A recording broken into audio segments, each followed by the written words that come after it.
ನಮಸ್ತೆ ವೀಕ್ಷಕರೇ, ಪ್ರಧಾನಮಂತ್ರಿ ಕಿಸಾನ್ ಸಮ್ಮಾನ್ ನಿಧಿ ಯೋಜನೆಯಡಿ ದೇಶದ ಅರ್ಹ ರೈತರಿಗೆ ವರ್ಷಕ್ಕೆ 6,000 ರೂಪಾಯಿ ನೇರವಾಗಿ ಅವರ ಬ್ಯಾಂಕ್ ಖಾತೆಗಳಿಗೆ ಜಮೆಯಾಗುತ್ತಿದೆ. ಇದು ವಿಶ್ವದ ಅತಿದೊಡ್ಡ ಡೈರೆಕ್ಟ್ ಬೆನಿಫಿಟ್ ಟ್ರಾನ್ಸ್ಫರ್ ಯೋಜನೆ ಎಂಬ ಹೆಗ್ಗಳಿಕೆಗೆ ಪಾತ್ರವಾಗಿದೆ. ಆದರೆ ಈ ಯೋಜನೆಯಲ್ಲಿ ನಕಲಿ ದಾಖಲೆಗಳ ಮೂಲಕ ಕೋಟ್ಯಾಂತರ ರೂಪಾಯಿ ಹಣ ದುರ್ಬಳಕೆ ಆಗುತ್ತಿರುವುದು ಇದೀಗ ಕೇಂದ್ರ ಸರ್ಕಾರದ ಗಮನಕ್ಕೆ ಬಂದಿದೆ. ಈ ಅಕ್ರಮಗಳಿಗೆ ಕಡಿವಾಣ ಹಾಕುವ ಉದ್ದೇಶದಿಂದ ಕೇಂದ್ರ ಸರ್ಕಾರ ಮಹತ್ವದ ನಿರ್ಧಾರ ಕೈಗೊಂಡಿದ್ದು, ಪ್ರತಿಯೊಬ್ಬ ರೈತನಿಗೂ ಸಹ ಒಂದು ವಿಶಿಷ್ಟ ಯೂನಿಕ್ ಐಡಿ ನೀಡಲು ನಿರ್ಧರಿಸಿದೆ. ಈ ಐಡಿ ಆಧಾರ್ ಕಾರ್ಡ್ ಮಾದರಿಯಲ್ಲಿ ಇರಲಿದ್ದು, ರೈತರ ಎಲ್ಲಾ ಜಮೀನಿನ ವಿವರಗಳನ್ನ ಇದು ಒಳಗೊಂಡಿರುತ್ತದೆ. ಸ್ನೇಹಿತರೆ, ಈ ಹೊಸ ಐಡಿ ಯಾಕೆ ಬೇಕು, ಇದರಿಂದ ಏನು ಉಪಯೋಗ ಅಂತ ನೀವು ಕೇಳಿದ್ರೆ ಅದಕ್ಕೆ ಉತ್ತರ ಇಲ್ಲಿದೆ ನೋಡಿ.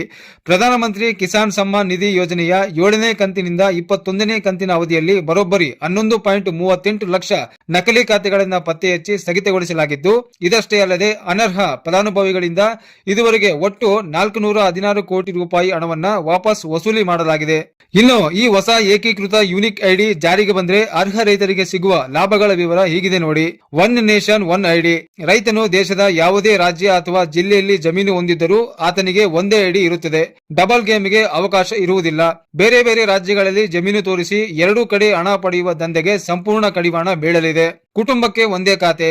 ನಿಯಮದ ಪ್ರಕಾರ ಗಂಡ ಹೆಂಡತಿ ಇಬ್ಬರ ಹೆಸರಲ್ಲೂ ಜಮೀನು ಇದ್ದರೂ ಕೂಡ ಕುಟುಂಬದಲ್ಲಿ ಒಬ್ಬರಿಗೆ ಮಾತ್ರ 6,000 ರೂಪಾಯಿ ಸಿಗುತ್ತದೆ. ಡಬಲ್ ಅರ್ಜಿಗಳನ್ನ ಈ ಐಡಿ ಮೂಲಕ ರದ್ದು ಮಾಡಲಾಗುತ್ತದೆ. ವೇಗದ ಸೇವೆ. ಅರ್ಹ ರೈತರಿಗೆ ಯಾವುದೇ ತೊಂದರೆ ಇಲ್ಲದೆ ಹಣ ವೇಗವಾಗಿ ಖಾತೆಗೆ ತಲುಪಲಿದೆ. ಆದರೆ ಈ ಹೊಸ ಐಡಿ ಬಂದರೂ ಕೂಡ ಈಗ ಹೇಳುವ ಕೆಲವು ವರ್ಗದವರು ಪಿಎಂ ಕಿಸಾನ್ ಹಣ ಪಡೆಯಲು ಅರ್ಹರಿರುವುದಿಲ್ಲ. ಅವರು ಯಾರು ಅಂತ ನೋಡೋದಾದ್ರೆ, ಹಾಲಿ ಅಥವಾ ನಿವೃತ್ತ ಸರ್ಕಾರಿ ನೌಕರರು, ಅಂದ್ರೆ ತಿಂಗಳಿಗೆ 10,000 ರೂಪಾಯಿಗಿಂತ ಹೆಚ್ಚು ಪಿಂಚಣಿ ಪಡೆಯುವವರು, ಆದಾಯ ತೆರಿಗೆ ಅಥವಾ ಜಿಎಸ್ಟಿ ಪಾವತಿಸುವವರು, ಜಮೀನು ಹೊಂದಿರುವ ಸಂಘ ಸಂಸ್ಥೆಗಳು ಮತ್ತು ಕುಟುಂಬದಲ್ಲಿ ಗಂಡ ಅಥವಾ ಹೆಂಡತಿ ಇಬ್ಬರಲ್ಲಿ ಒಬ್ಬರಿಗೆ ಮಾತ್ರ ಅವಕಾಶ ಎಂಬ ನಿಯಮವೂ ಸಹ ಮುಂದುವರಿಯಲಿದೆ. ಇನ್ನು ವಿಶೇಷ ಅಂದ್ರೆ ಈ ವಿಚಾರವಾಗಿ ನಮ್ಮ ಕರ್ನಾಟಕ ರಾಜ್ಯ ಈಗ ದೇಶಕ್ಕೆ ಮಾದರಿಯಾಗುತ್ತಿದೆ.